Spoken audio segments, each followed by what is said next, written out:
Okay, in this lesson we are going to talk about factoring as a means to solve quadratic equations.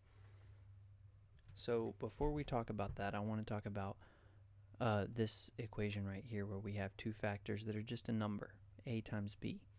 If you multiply a number a times a number b and the product is 0, then what that tells you is one of the numbers, either a or b, was 0. It's the only way that you can get 0 by multiplying them together. So if I knew this was true and I said a is 2, what is b? Well, b has to be 0. That's the only way that you can get 0. So we're going to take that idea and we're going to apply it to quadratic equations. So here we have two factors, x plus 3 and x plus 7. When you multiply those two factors together, you get 0. So what we know from this is that one of those factors, either x plus 3 or x minus 7, one of those factors was equal to 0. That's the only way that you could get 0 if you multiply them together.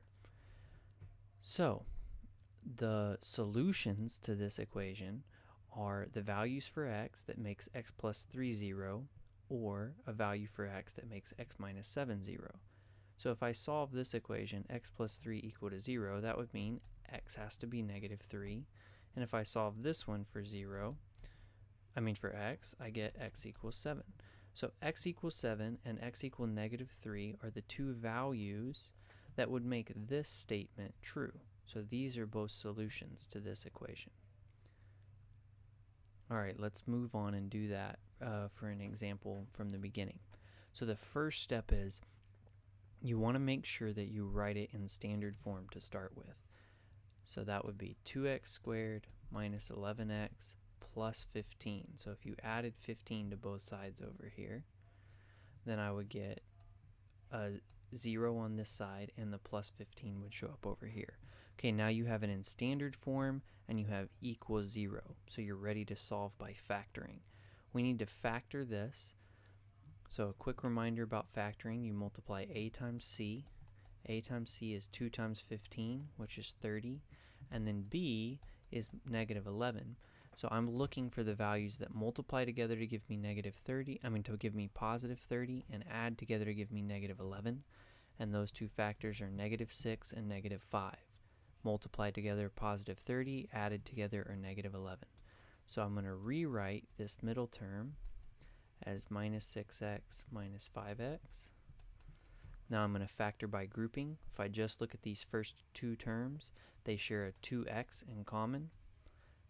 If I factor a 2x out of here, I'm left with 1x. If I factor 2x out of this term, negative 6x, I'm left with negative 3. Okay, now I'm going to move on and look at my next two terms. That would be these two. What they share in common is a negative 5. So I'm going to pull negative 5 out, and I'm going to be left with x from the first term and negative 3 from the second term. Because 15, if you pull out a negative 5, you're left with negative 3.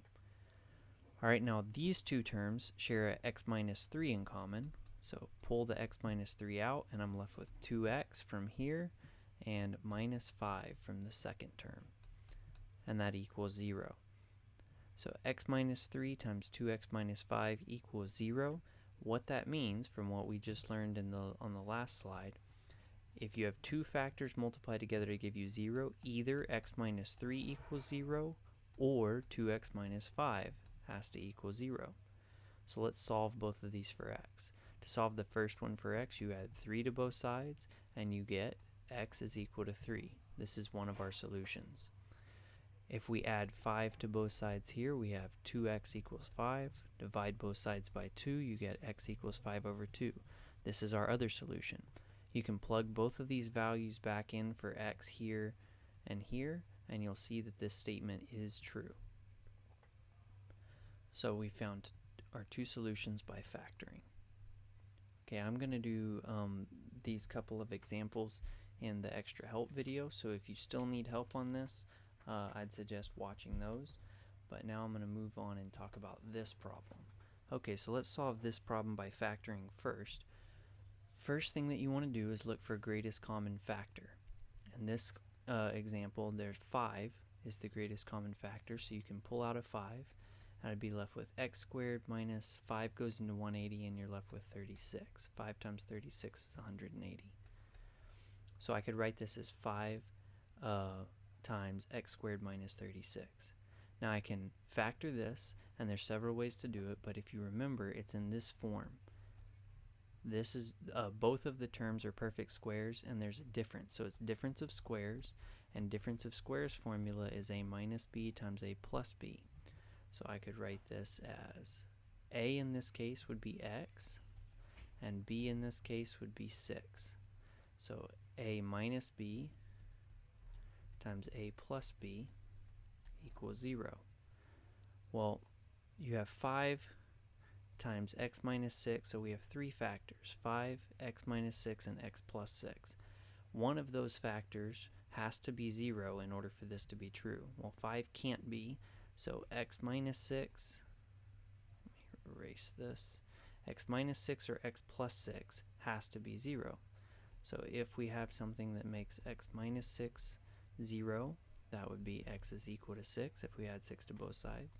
Or if we subtract 6 from this one, we're left with x minus equals minus 6. These are both the solutions to this equation. They would make this statement true. Another way that you could solve this is you could solve it by finding the square root. You could add 180 to both sides, and then you'd be left with 5x squared equals 180. Divide both sides by 5, and you're left with x squared equals 36. Now, if you take the square root of both sides, you get x is equal to the square root of 36. But remember, whenever you take the square root of something, you need to add this plus or minus here. There's 2 solutions that would work. And so that gives you plus or minus 6. Don't forget the plus or minus. It's very important. And the reason why is if you had 6 squared, you would get 36. But also, if you multiplied negative 6 times negative 6, you would get 36. So when you take that square root, you're losing one of the solutions if you just write the square root of 36. That's why you need to write plus or minus. So you can solve problems that look like this that don't have a b term in 2 different ways. I think the second way that I just showed you is easier. Okay, I'm going to do all those problems in the extra help video, but let's move on to a word problem. Smoke jumpers are in free fall from the time they jump out of a plane until they open their parachutes. This function here models a jumper's height at t seconds for a jump from 1,600 feet. How long is a jumper in free fall if the parachute opens at 1,000 feet? Okay, so he's jumping from 1,600 feet. The parachute opens at 1,000 feet. They want to know what t is, how long. So this h, this height in feet, is 1,000. That's when the parachute opens. When the parachute opens, he's no longer in free fall. So we need to solve this equation for t. I think the easiest way, since there's no b term, there's nothing that has just a single t, all we have is this t squared, we can solve this by finding square roots. So if we subtract 1,600 from both sides, you get negative 600 is equal to negative 16t squared. Divide both sides by negative 16, and you get, let's come over here, well, it's going to be positive. Do they both share a 4 in common? I don't think they do, so let's just do it this way. 600 divided by 1,600. Oh no. This is my shortcut. It's 0.375 is equal to t squared. So t is equal to, if we take the square root of that, 0.61232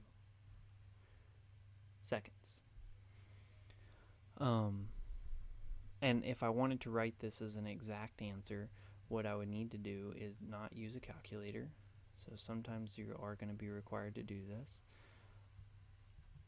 And so I would just need to reduce this fraction. 600 over 16 is the same thing as 300 over 8. It's the same thing as 150 over 4 or 75 over 2. And I'm glad that I did this because I just did the last problem wrong. I think I plugged in 6 over 16 and I needed to plug in 600 over 16. So I wasn't paying attention to the context of the problem. So t squared is equal to 75 over 2. Now if I take, oh no, I did it right, because, nope, I didn't. Okay. Getting confused. So now I take the square root of both sides, don't forget the plus or minus, and t is equal to plus or minus the square root of 75 over 2. Well, you can't have minus in terms of a time, so we're not going to talk about that. I mean, that case is not actually a solution, but the square root of 75 over 2 is my solution to this problem. This is the exact solution. Sorry for fumbling through that problem. I'm going to do these on the extra problem. Now we're going to talk about what do these zeros look like. Okay, so let's talk about graphing this. Alright, the vertex is going to be at negative b over 2a, so that's negative 5 over 2 times 1, which is 5 over 2. So 2.5 is the value, the x value. If I plug that back in, 5 over 2 squared minus 5 times 5 over 2 plus 2. What I'm figuring out is the y value of my vertex now. So that's 25 over 4 minus 25 over 2 plus 2. This is the same thing as 25 over 4 minus 50 over 4 plus 2. So I've got negative 25 over 4 plus 2, which is 8 over 4, is negative 17 over 4. So 5 over 2, can't write, 5 over 2 comma negative 17 over 4. This is my vertex. So if I go to 2.5 and 17 over 4 is 4 1/4, 1, 2, 3, 4 1/4. I'd be here. This is going up. Oh, I went 1, 2, 3, 4. Here we go. Negative 17 over 4. This is going up. So it's going to have two places that it crosses the x-axis. And why is that important? Well, the x-axis is at this point right here where y is equal to 0. So I'm going to erase all of that stuff so that I can get a better picture. So if you have a graph that looks like this one does, there are two places where this graph has x values, so there's an x value here and an x value here, that would make the entire graph equal to 0. Those are your solutions. So we're going to talk about in class a bit how to find the zeros of a function. That's the values for x that make the entire function equal to 0.